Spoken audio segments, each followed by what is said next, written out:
The New Orleans Saints just made 3 moves in 1 week that completely shifted the direction of this franchise, and nobody is giving them enough credit for it. Go back to the final stretch of last season, weeks 12 through 18, and watch what Tyler Shuck was doing with that offense. Limited weapons, banged up running backs, a patchwork receiving room, and he still found ways to move the football and win games. Then, just a couple months after the season ended, offensive guard Robert Hunt of the Carolina Panthers came out and compared Tyler Shuck to Josh Allen. That is not something you throw around lightly. That is a peer in the league watching the tape and saying this kid is for real. Now fast forward to free agency week 1. As the Saints went out and signed a dual threat running back who has rushed for over 1,000 yards in 3 of his last 4 seasons. They locked down one of the best interior offensive linemen on the entire market. They brought back a linebacker who graded out as one of the top pass rushers at his position in the league last season. And they quietly added a tight end who gives Tyler Shuck a mismatch weapon he has never had before. Every single move feeds into the same plan. Run the football, protect your quarterback, and build this thing around the guy you believe in. This is not a team throwing darts at a board. This is a team that knows exactly what it wants to become.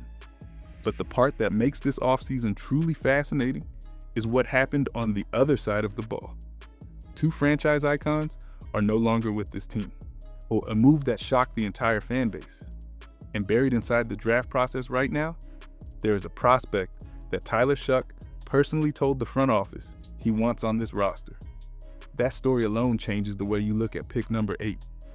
So before you write off New Orleans, you need to understand what this front office is actually building. And it starts with the one position group that nobody wants to talk about. But before we get into that, hit that like and subscribe button for more Saints and all the NFL content. Let's aim for 500 likes on this video. If you want to know how serious the New Orleans Saints are about winning football games this fall, stop looking at the skill positions for a second. Look at the trenches. David Edwards signed a 4-year, $61 million deal with $45 million guaranteed. And that contract was agreed to within the opening hour of free agency. The Saints did not wait. They did not negotiate back and forth for days. They went and got the top-rated guard on the entire market before anybody else could. Edwards spent the last 3 seasons with the Buffalo Bills after winning Super Bowl 56 with the Los Angeles Rams.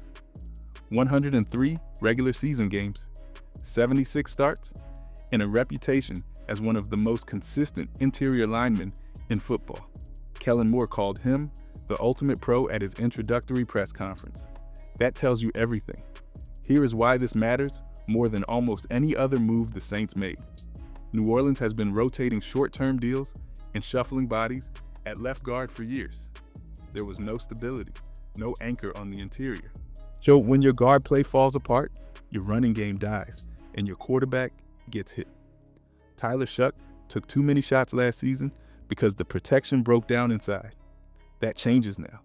Edwards is a proven pass protector who also excels in the run game, and the Saints signed Dylan Redunz on a 2-year deal to add even more depth on the interior. This is not a patch job. This is a full renovation of the offensive line from the inside out. And the ripple effect of getting this right at guard goes way beyond blocking. It changes the entire identity of the offense. Because when your line can move people at the point of attack, suddenly your running backs have lanes, your play action has teeth, and your quarterback has time. Which brings us to the player who might benefit the most from all of this. That Travis Etienne is not just a free agent signing. He's a Louisiana kid coming home. Born in Jennings, raised in this state, and now wearing black and gold on a 4-year, $52 million deal. At his introductory press conference, he called it a no-brainer. But what makes this move dangerous for the rest of the NFC is what he does with the football in his hands.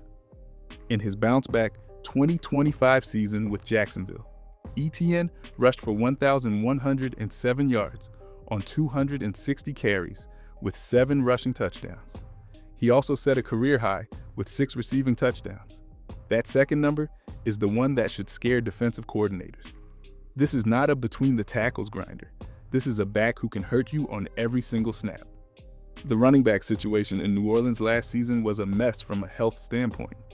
Alvin Kamara posted a career-low 471 rushing yards on 131 carries, with just 1 touchdown in 11 games. Kendra Miller never proved he could stay on the field. Aldrick Estime was a rookie, forced into a starting role because everybody else was banged up. There was no stability, no consistency, no back that Kellen Moore could count on week after week. That entire dynamic flips with ETN in the building. He is 27 years old, still in his athletic prime, and he brings a level of explosiveness this backfield has not had in years. What makes this signing even more layered is the way it changes the play calling. ETN is not a guy you just hand the ball to 20 times a game and hope for the best. He caught 102 passes at Clemson and has consistently been used as a weapon out of the backfield at the NFL level. That creates mismatches against linebackers in coverage. And when you pair that kind of versatility with a rebuilt interior line, suddenly the entire offense opens up. But all of that production means nothing if the other side of the roster falls apart. And what the Saints just did on defense might surprise you even more. Demario Davis led the New Orleans Saints in tackles for 8 straight seasons. 8. He was a team captain every single year he wore black and gold.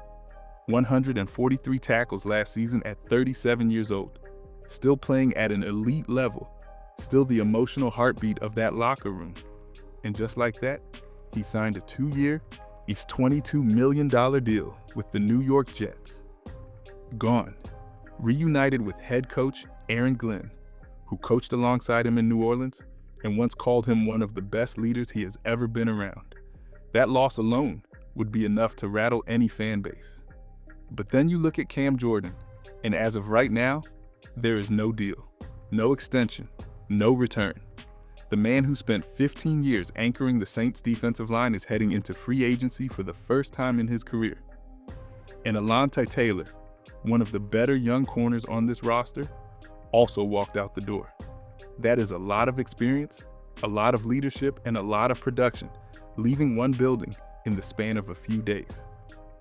The gut reaction from Saints fans is completely understandable. These are not just names on a depth chart.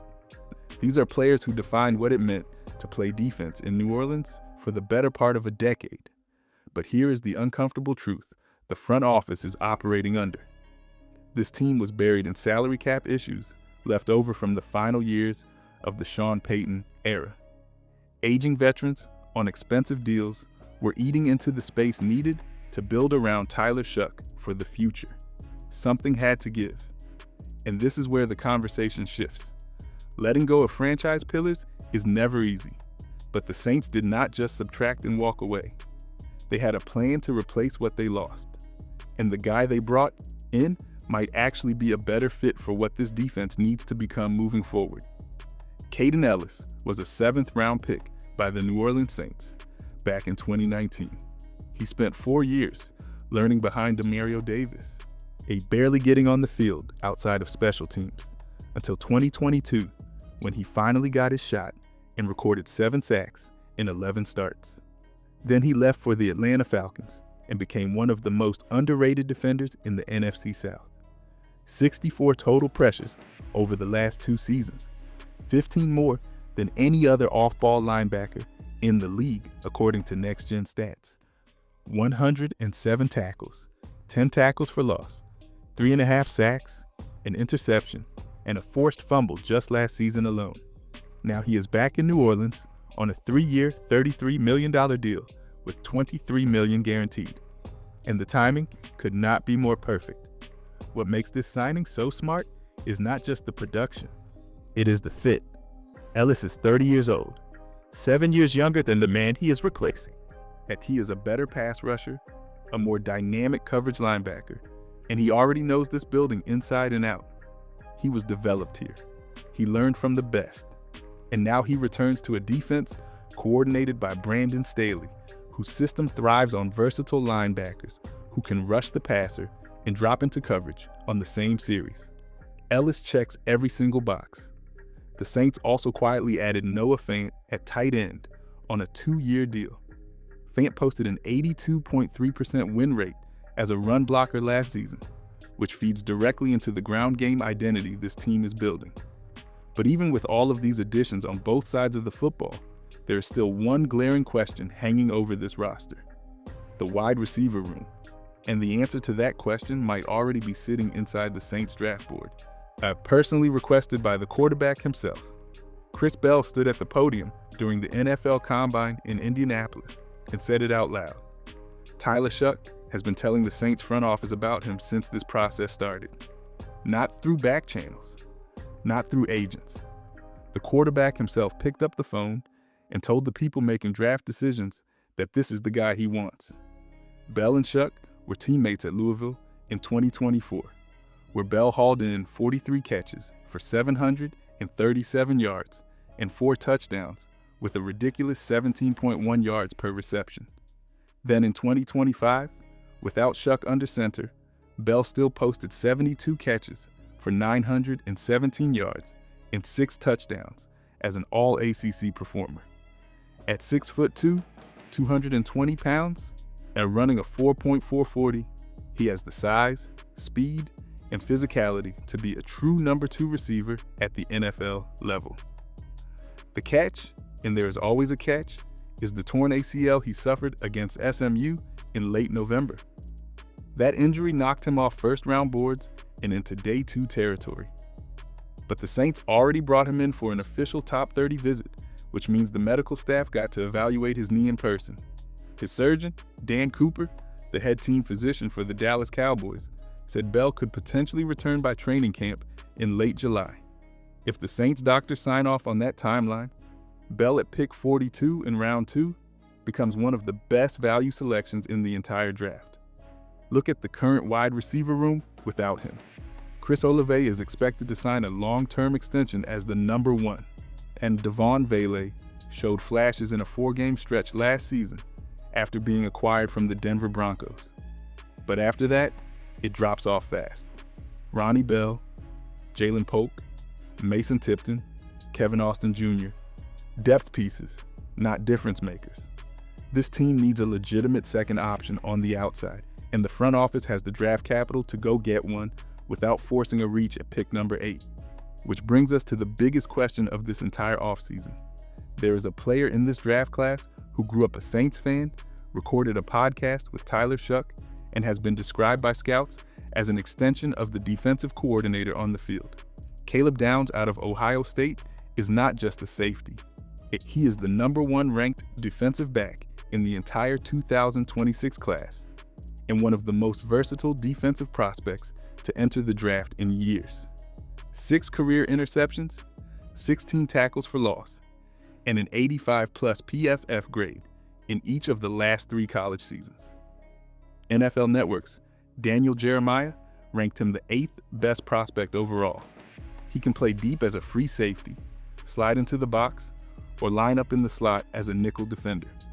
In Brandon Staley's scheme, a player with that kind of range is not a luxury pick. He is a game changer. The argument against taking a safety at 8 is rooted in positional value. Teams almost never spend top 10 capital on the position. Even Kyle Hamilton, who was considered a generational talent, fell to pick 14. But this draft class is different. There is no consensus top tier of elite prospects, which means the Saints can afford to take the best player on their board regardless of position. And with Alontae Taylor leaving in free agency, the secondary has a real hole that Downs could immediately fill. Beyond him, David Bailey, out of Texas Tech, is the top edge rusher available and could pair with Chase Young to give New Orleans a terrifying pass rush duo. Ruben Bain out of Miami, Sonny Styles, Arvell Reese, even Makai Lemon at wide receiver are all legitimate options at 8. The front office does not need to overthink this. It might be a long time before the Saints pick this high again. Take the best player, add a blue chip talent, and let the rest of the draft fill in the gaps. Because the roster around that pick is already in better shape than most people realize. 1 week into free agency, and people are still sleeping on New Orleans. That needs to stop. Look at the defensive secondary right now. Quincy Riley and Kool-Aid McKinstry are both young corners who showed real growth on the boundary last season. Neither one needs to be moved inside. Justin Reed and Jonas Sanker hold down the safety spots. And if the Saints add Caleb Downs or another defensive back in the draft, the secondary suddenly has legitimate depth at every level. Carl Granderson is still on the edge opposite Chase Young, giving this front seven a pass rush foundation that most teams in the NFC South cannot match. Add Danny Stutzman, developing at linebacker alongside Caden Ellis, and the defensive side of the football has youth, speed, and upside at nearly every position group. On offense, the transformation is even more striking. That Kellen Moore now has tools he simply did not have last season. A running back who can catch the ball out of the backfield. An interior line that can actually sustain blocks. A tight end room with Noah Fant and Juwan Johnson giving you different looks on every drive. And a quarterback entering year 2 who already earned comparisons to Josh Allen from players around the league. The Saints did not win a bidding war for one flashy superstar. They systematically attacked every weakness on the roster with targeted, smart additions. That is how you build a team that lasts, not one that peaks for a single season. Free agency is not over. The draft has not happened. There are still top-tier players available on the market and moves that will be made all the way through the summer. This roster is going to look even different by week 1. But the foundation is already set. And if you are still counting out New Orleans heading into the fall, you are not paying close enough attention.